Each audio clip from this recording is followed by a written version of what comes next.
Muy buenas tardes, hermanos, que Dios les bendiga.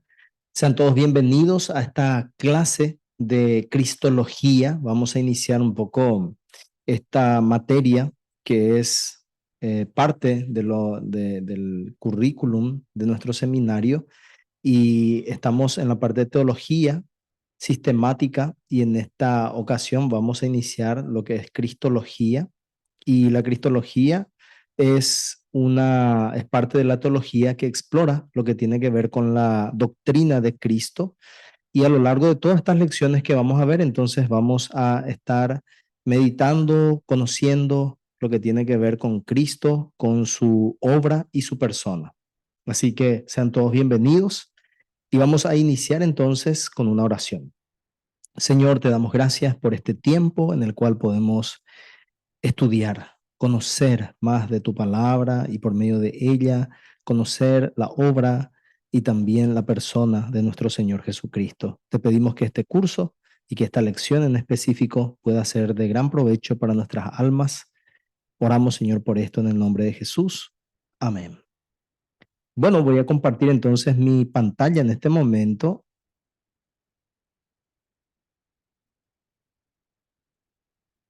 para iniciar lo que tiene que ver con nuestra lección del día de hoy.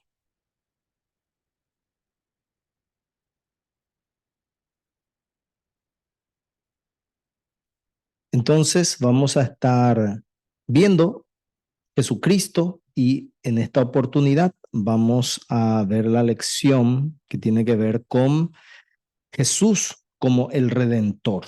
Y dentro de lo que es la persona y la obra de Jesucristo, el Hijo de Dios, vamos a verle como Redentor y en esta clase en 4 periodos. Primeramente vamos a ver su existencia y el plan en la eternidad antes de la creación del mundo. También vamos a ver su actividad durante el inicio de todo, que es la creación. Luego también vamos a ver acerca de la redención, la cual empezó después de la caída de la humanidad en el pecado y se extiende hasta hoy. Y en último lugar vamos a ver también lo que tiene que ver con la consumación de la historia. Y esto va a tomar lugar entonces cuando Él regrese. Así que vamos a empezar con lo que tiene que ver con la eternidad.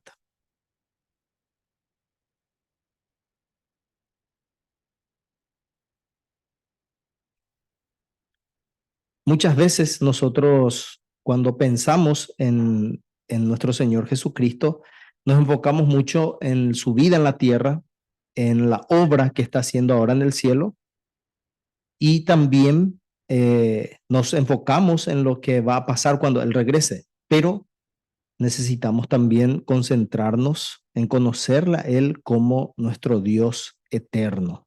Y vamos a ver esta parte de la divinidad de nuestro Señor Jesucristo en 3 partes. Primero, la divinidad. Así como dice Hebreos 13:8, Jesucristo es el mismo ayer, hoy y por los siglos. La divinidad de Jesús es muy evidente en el Nuevo Testamento. No hay dudas de que en el Nuevo Testamento se le trata a Él como Dios. Algunos pasajes del Nuevo Testamento se aplican de lo que está en el Antiguo Testamento y declaran esa divinidad. Por ejemplo, cuando vemos los pasajes de Juan 20:28, cuando Tomás le llama a Jesús Dios mío, Señor mío. También en Tito 2:13, Pablo habló de Jesús como nuestro gran Dios y Salvador Jesucristo. En 2 de Pedro 1:1, Pedro también dice nuestro Dios y Salvador.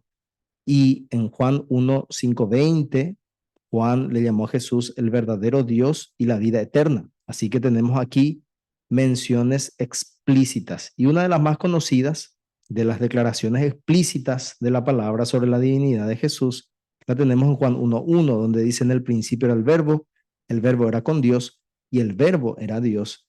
Y este verbo, en el versículo 14, sabemos que este verbo se hizo carne y habitó entre nosotros. Pero también hay menciones explícitas del Antiguo Testamento y que se asocian a los pasajes del Nuevo Testamento. Y un ejemplo de esto es lo que tenemos en Marcos 1, 2 y 3, cuando hace una referencia a Malaquías 3:1 y a Isaías 43, donde se dice que ahí va a venir un profeta que va a preparar el camino del Señor.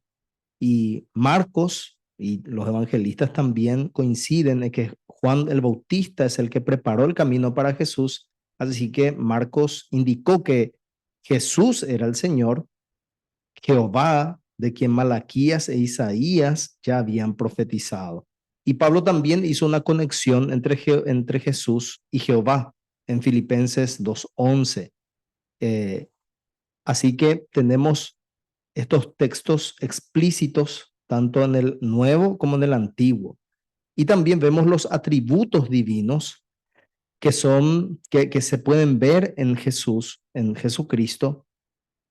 Y esto lo vemos, por ejemplo, en Hebreos 1:13, que dice el resplandor de su gloria y la imagen misma de su sustancia y quien sustenta todas las cosas con la palabra de su poder.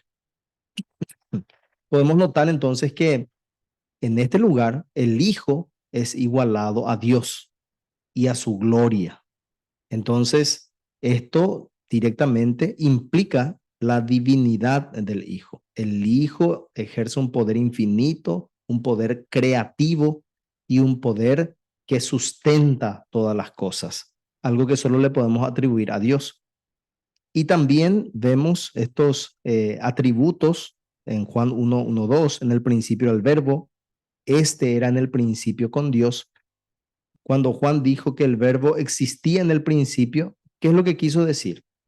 Quiso decir que el Hijo había existido ya desde toda la eternidad antes que todas las cosas fueran creadas, así como nos dice Génesis 1:1. Por lo tanto, Dios, el Padre y el Hijo también ya existían antes de la eternidad. También respecto a su eternidad, vemos lo que tiene que ver con su Trinidad, con la Trinidad. Esto también nos muestra la eternidad de Cristo. El término Trinidad no aparece en la Biblia. No hay un versículo en el cual aparezca la palabra Trinidad, pero es un concepto, una idea bíblica de que Dios tiene tres personas, pero una sola esencia.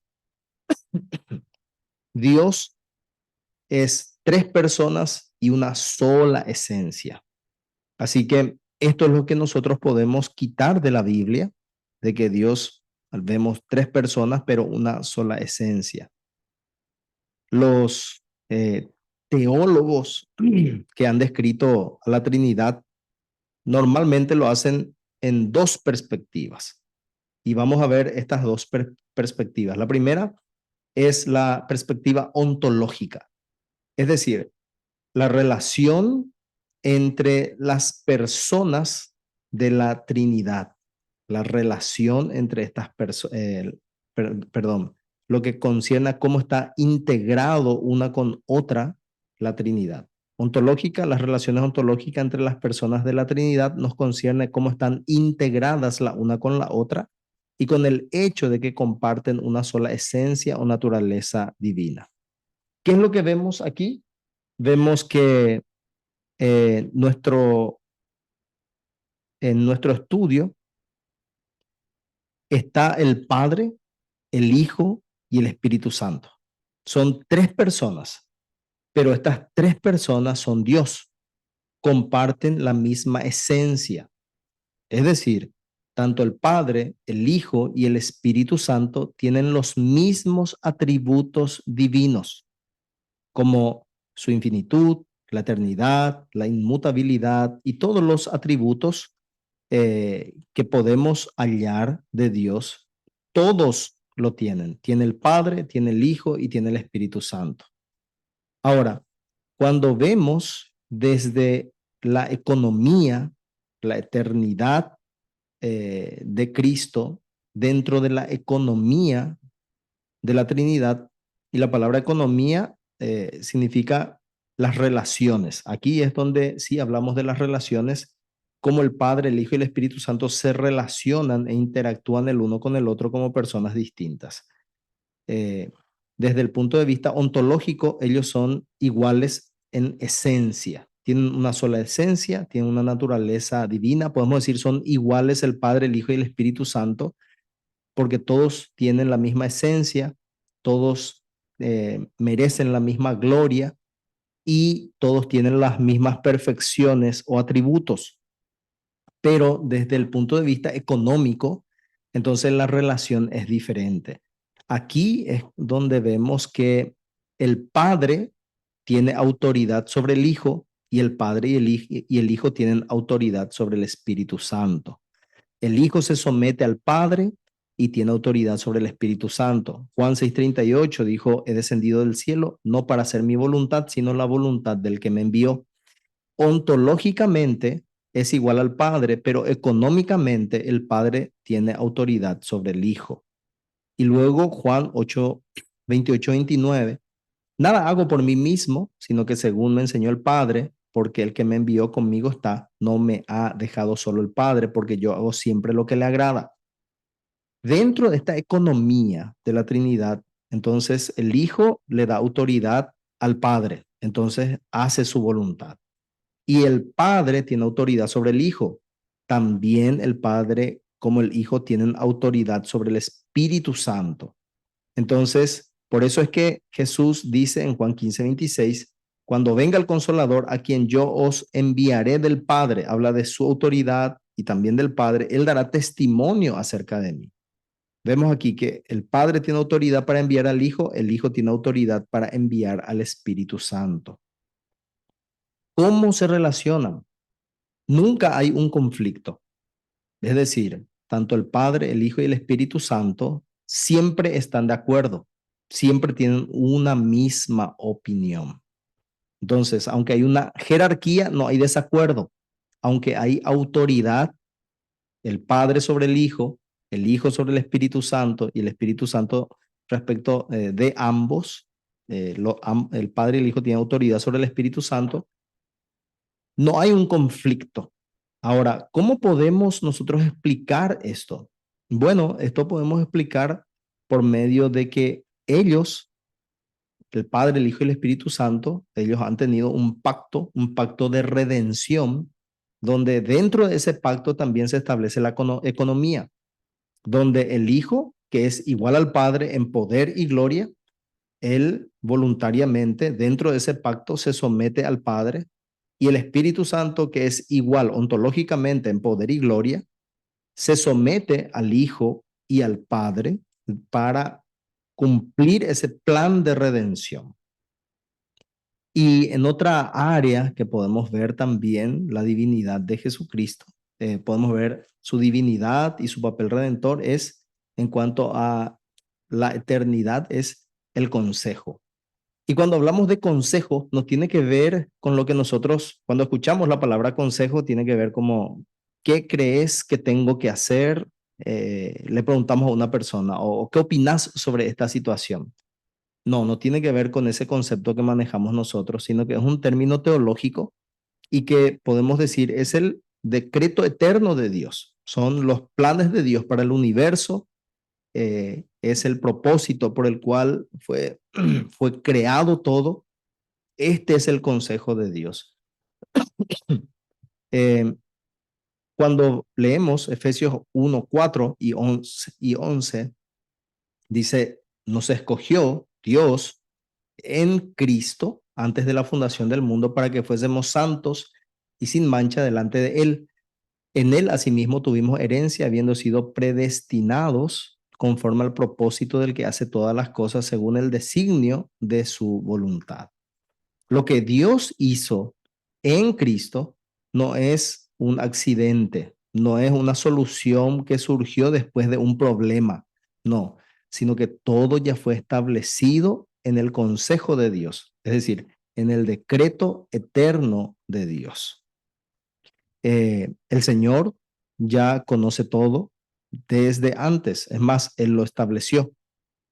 Y esta doctrina respecto al consejo de Dios, esto tiene que traer mucho consuelo a nuestro corazón porque antes que Dios hiciera todo el universo, antes que diseñara todo y mostrara su gloria en su poder, en su sabiduría, en su bondad, eh, Dios ya conoce todo. Él sabe todo lo que va a pasar.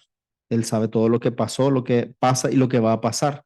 Entonces, nosotros podemos sorprendernos de ciertas situaciones en nuestra vida, pero el Señor conoce todo. Y su palabra dice que todo lo usa para bien de aquellos que conforme a su propósito han sido llamados.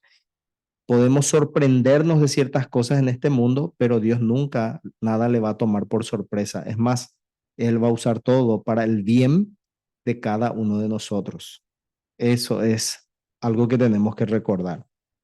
Ahora, también otro aspecto de la redención de Cristo, después de verle como Dios en su eternidad, vemos la creación, la obra del Hijo en este periodo de la creación.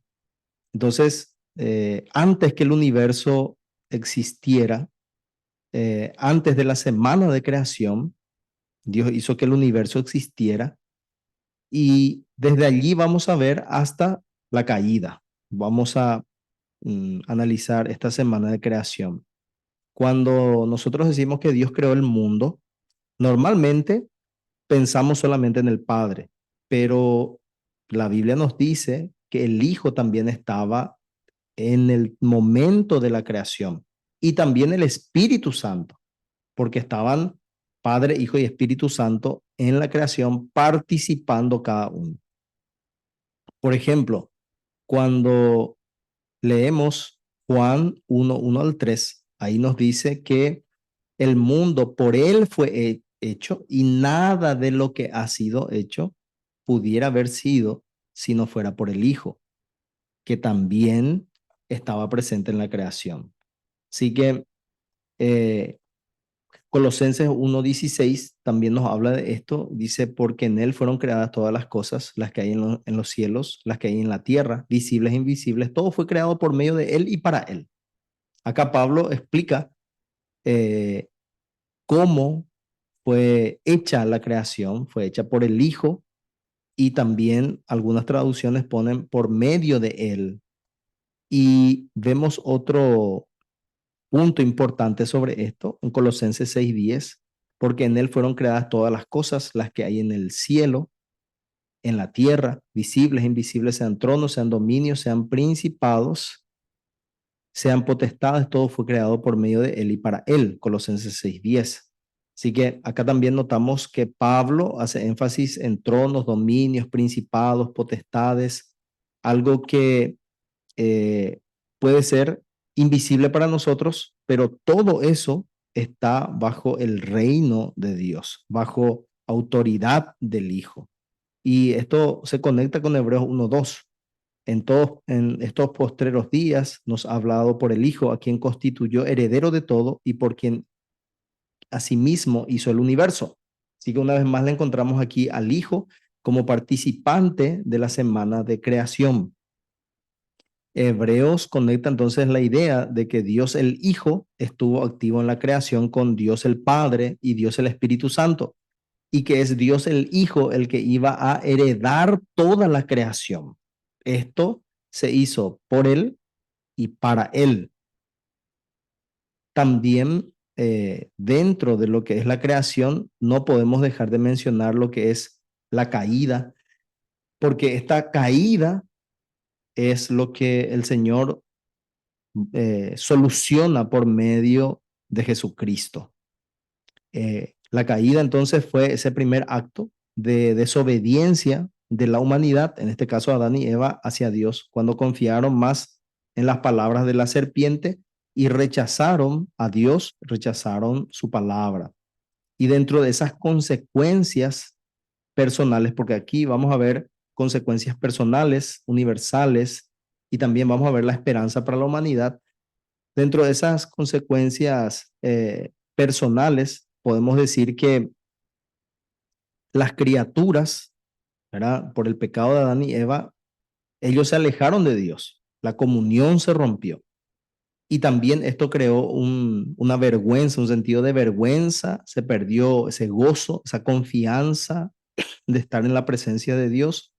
Entonces, en vez de caminar y hablar con Dios en el jardín, se escondieron. Pero no solamente esta comunión se rompió respecto al ser humano hacia Dios, sino que también Dios rechazó la presencia de ellos y les quitó del jardín.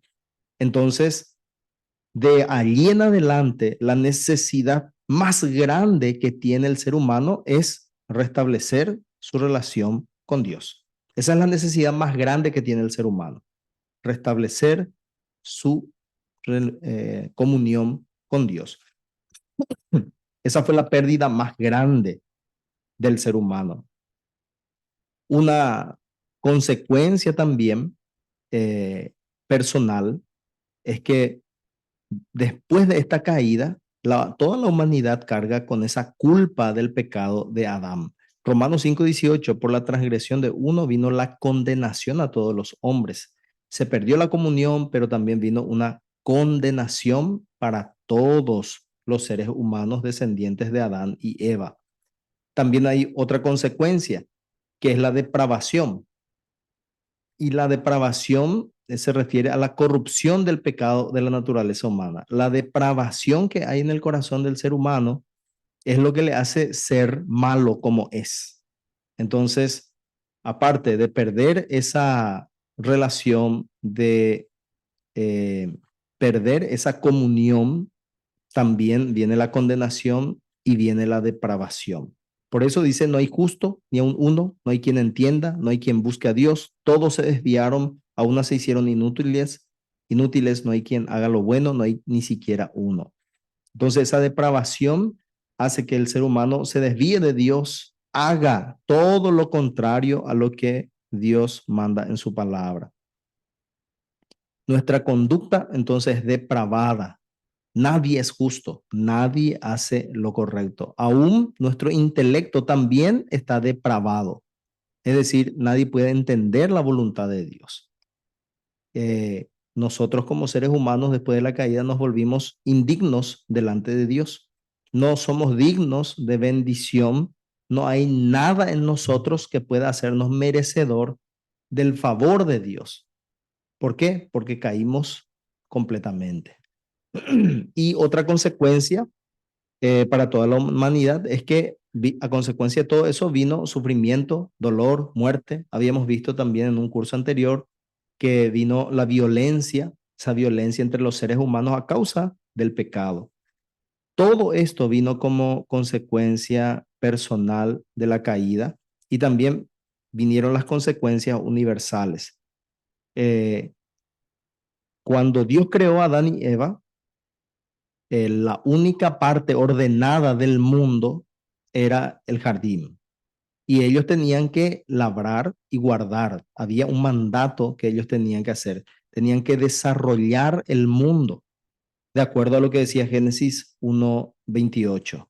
Ellos tenían que subyugar la tierra, cultivar, establecer las sociedades, todo lo que pasó después, pero de una manera diferente. Porque si fuera sin el pecado, entonces todo lo que se desarrolló, toda la humanidad que conocemos ahora, todo el desarrollo que hay, sería totalmente diferente porque no habría pecado.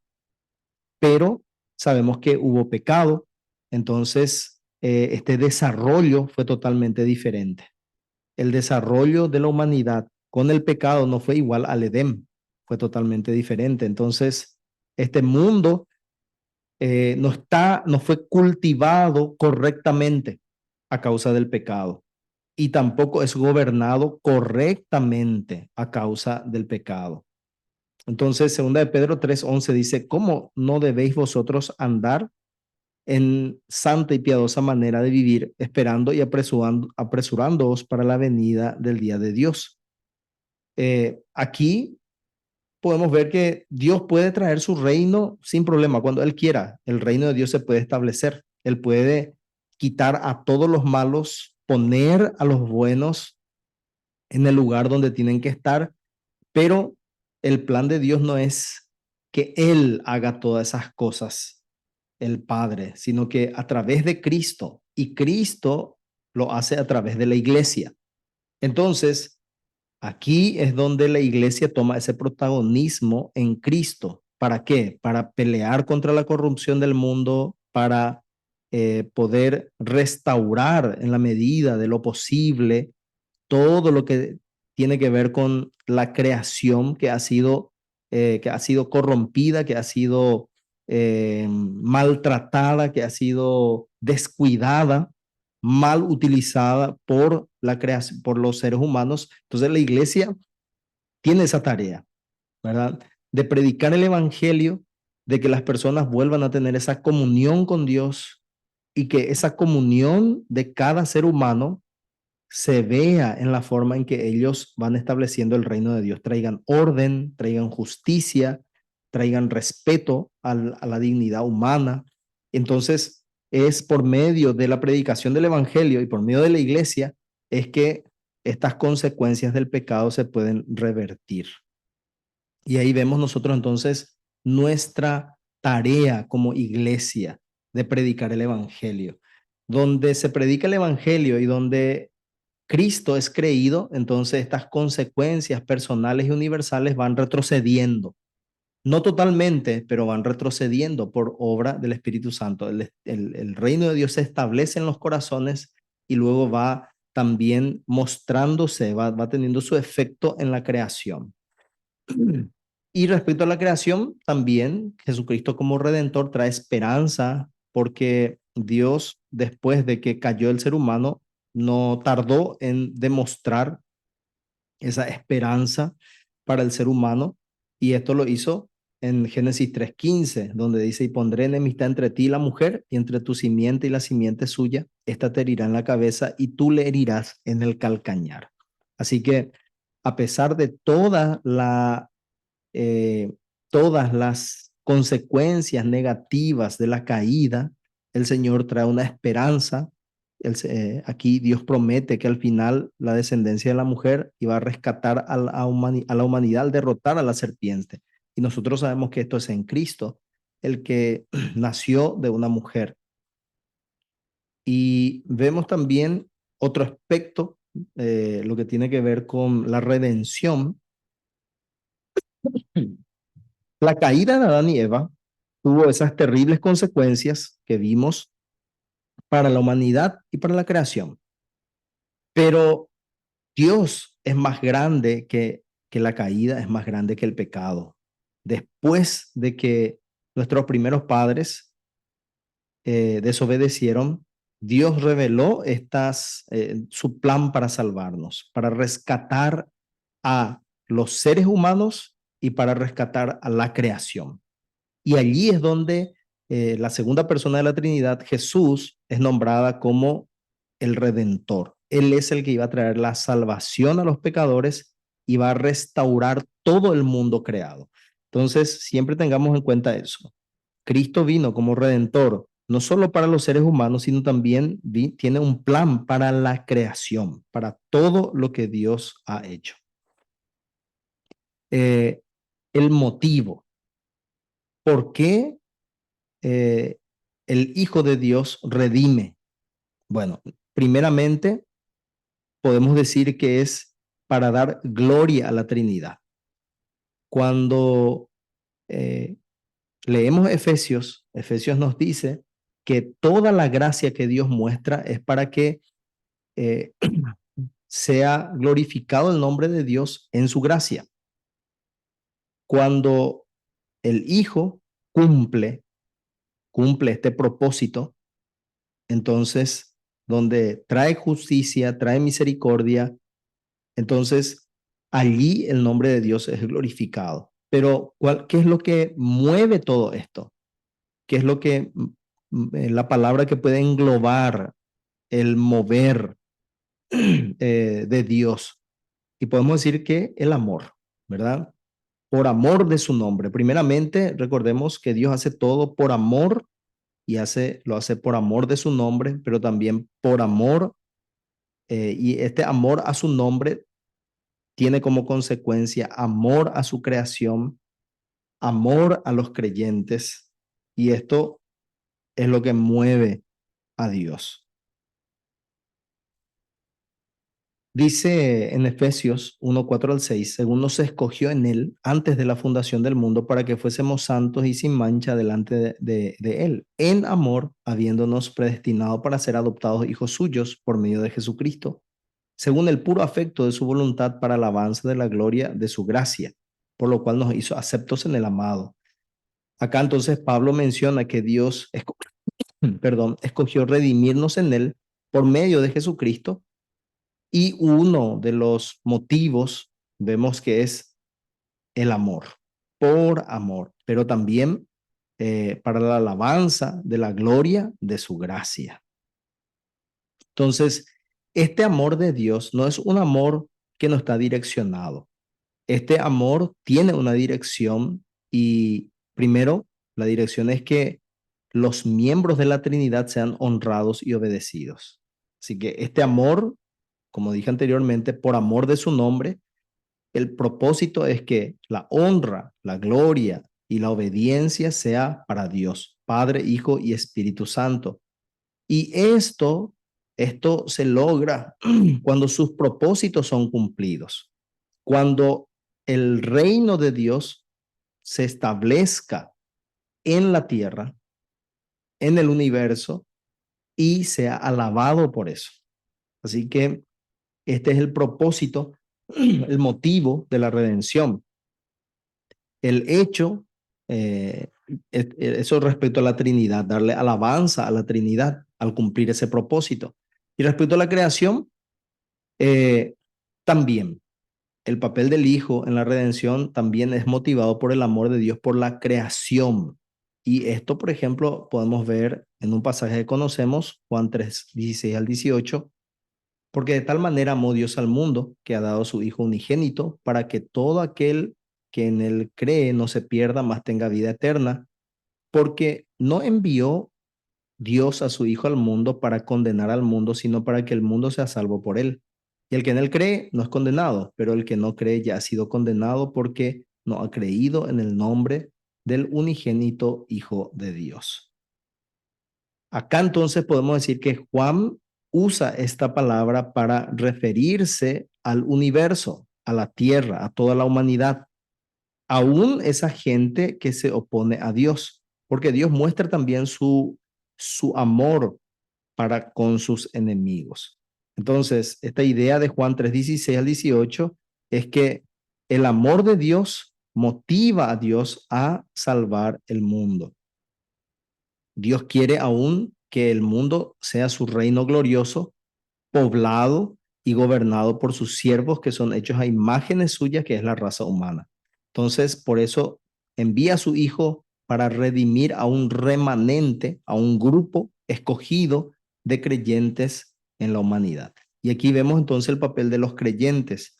En Romanos 8:29 al 39, también en Efesios capítulo 1 y en 1 de Pedro 1, dejan claro que Dios ama a los creyentes y es una parte muy importante del motivo por el cual el Padre envía a su Hijo para lograr esa redención, así como el Hijo de hacer la voluntad de su Padre. Vemos también en cuanto a la redención, las promesas. Las personas de la Trinidad entraron en un pacto, ese pacto de redención, que era para redimir a la humanidad, era para salvar a la humanidad, y dentro de ese pacto de redención, perdón, entonces allí también se establece esa economía de la Trinidad, como les había mencionado anteriormente. Entonces, este pacto, el pacto de redención, se ve en otro tipo de pacto, ¿sí? Que es, hay un pacto en la Trinidad, ¿sí? Hay un pacto eterno entre la Trinidad, que es un pacto de redención, y este pacto se, se manifiesta en el pacto de gracia. Y este pacto de gracia es lo que se desarrolla en 6 partes. Como nosotros sabemos, hay un pacto con Adán y Eva, hay un pacto con Noé, que son 2 pactos universales, luego hay un pacto con Abraham, luego hay un pacto con Moisés, luego hay un pacto con David Esos son pactos nacionales. Y luego está el nuevo pacto, que es el tiempo en el cual estamos nosotros. Entonces, ese pacto de gracia, que es consecuencia del pacto eterno de redención, se manifiesta en la historia. El pacto de gracia se manifiesta en la historia de la redención, que es ya lo que ocurre dentro de la creación, dentro de la historia, para que nosotros podamos alcanzar salvación. Y se cumple el propósito de Dios dentro de la creación y dentro de los creyentes. Así que aquí tenemos un poquitito resumido lo que tiene que ver con sus promesas. Un texto, perdón, que podemos ver es el de Abraham. Gálatas 3:16, Abraham fueron hechas las promesas y a su simiente, no dice y a la simiente es como si hablase de muchos, sino como de uno y a tu simiente, la cual es Cristo. Y los que están en Cristo, entonces alcanzan estas promesas de redención. También vemos dentro de la redención está la obra. Y acá vemos primeramente la inauguración del reino. Entonces, en el Antiguo Testamento, el pueblo de Dios esperaba que Dios trajera su reino a la tierra, pero de una manera así totalmente dramática, donde todos los enemigos iban a ser vencidos y el pueblo de, perdón, el pueblo de Dios iba a gobernar sobre todo, pero y que allí todas las cosas iban a ser restauradas, pero no es restauradas como está en el cielo.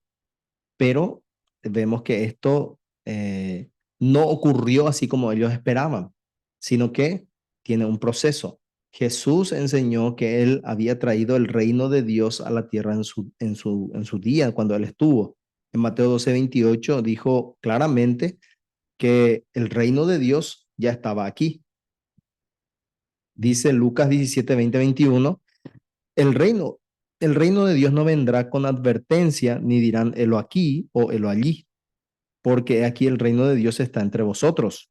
Así que Jesús eh, inauguró el reino, pero el reino todavía no está en todo su esplendor. Jesús vino y empezó la obra. Nosotros estamos esperando que termine lo que empezó, es decir, completar o consumar el reino. Este proceso es lento y así también él enseñó, ¿verdad? En las parábolas que encontramos en los evangelios, como una semilla crece en el tiempo, como la levadura leuda toda la masa.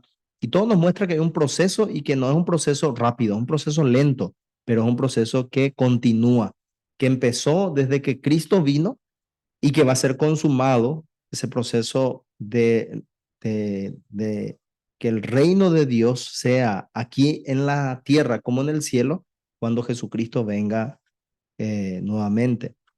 Entonces, cuando hablamos de las consecuencias de la redención, también hay obediencia. Vimos nosotros primeramente que eh, con la caída de Adán y Eva, entonces el reino de Dios se retrasó, pero con Cristo se inauguró y está avanzando. Así también vimos que en la caída el ser humano fracasó, no pudo obedecer. Entonces aquí el papel de Jesús como nuestro redentor es obedecer, así como nosotros, o sea, como Adán y Eva, y tampoco toda la humanidad pudo obedecer. Entonces, acá vemos que Jesús triunfa donde Adán fracasa y en él entonces inicia una nueva creación. Y vemos esa obediencia de Jesús en dos partes. Primero hay una obediencia pasiva, donde él se somete a humillación, a sufrimiento y termina crucificado. Y luego tenemos una obediencia activa, donde él obedece todo lo que el Padre le encomendó.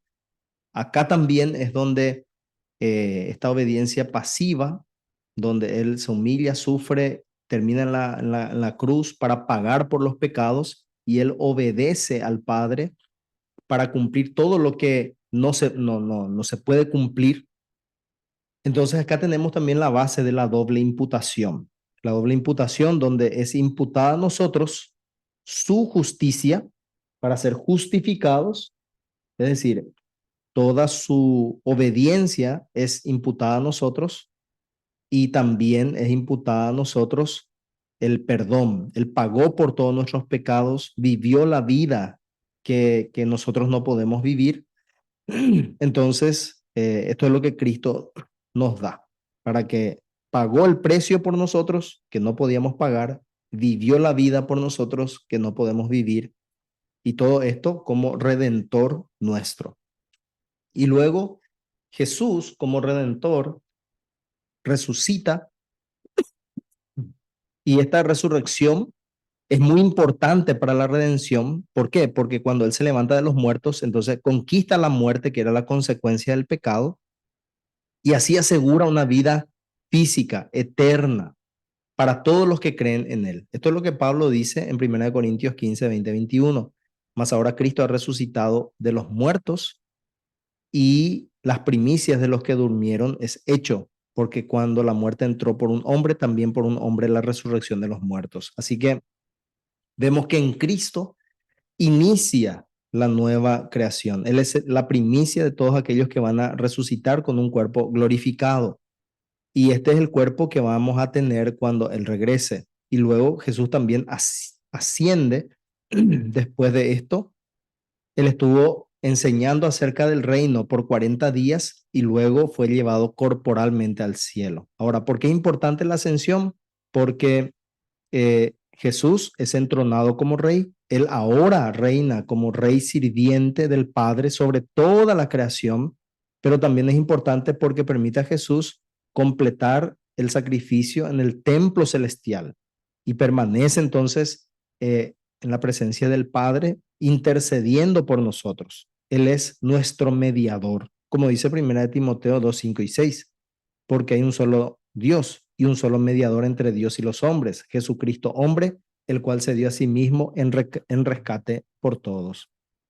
Así que vemos aquí Jesucristo, que es el Hijo encarnado de Dios. Él muere como un sacrificio por los pecadores y ahora sirve como ministro ante el trono del Padre.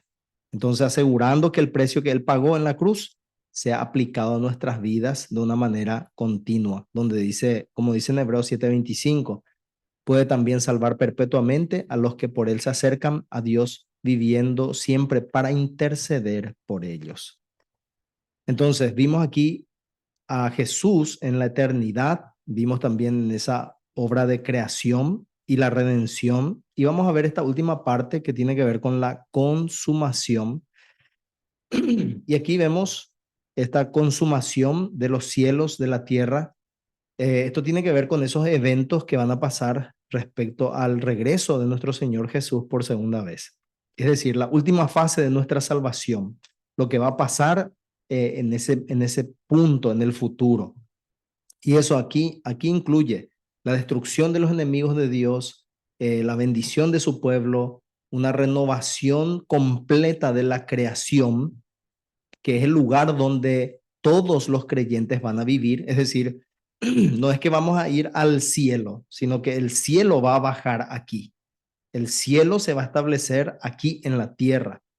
Y aquí vamos a estar en este reino terrenal restaurado junto con Cristo, ¿verdad? Somos su pueblo, Él va a habitar con nosotros y nosotros con Él. Ahora, dentro de esta consumación, primeramente vemos el regreso de nuestro Señor Jesucristo. Y esto vemos que Él al principio vino con humildad, vino en un pesebre, pero en su segunda venida, como dice Mateo 24:30, y verán al Hijo del Hombre viniendo sobre las nubes del cielo con poder y gran gloria. Pablo también dice en Primera de Tesalonicenses 4:16, el Señor mismo con voz de mando, con voz de arcángel y con trompeta de Dios. Así que este regreso de Cristo va a ser público, va a ser visible. Esto ya lo habíamos visto también en otra oportunidad. Todos van a ver ese regreso.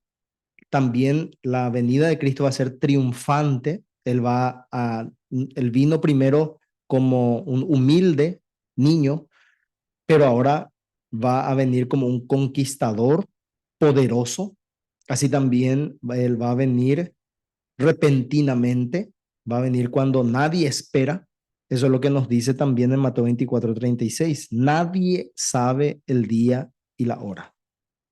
Entonces, eh, estas son las características del regreso para la consumación. Ahora, ¿qué eventos, qué va a pasar en la consumación de la obra de redención de Cristo? Primero, una resurrección general. Es decir, como dice Juan 28:29, vendrá hora cuando todos los que están en los sepulcros oirán su voz y los que hicieron lo bueno saldrán a resurrección de vida, más los que hicieron lo malo a resurrección de condenación. Hay una resurrección de todos, es decir, nadie va a ser aniquilado. Hay algunas sectas que enseñan la aniquilación, es decir, que aquellos que son malos no es que van a ir al infierno, sino que van a ser aniquilados, pero la Biblia no enseña eso.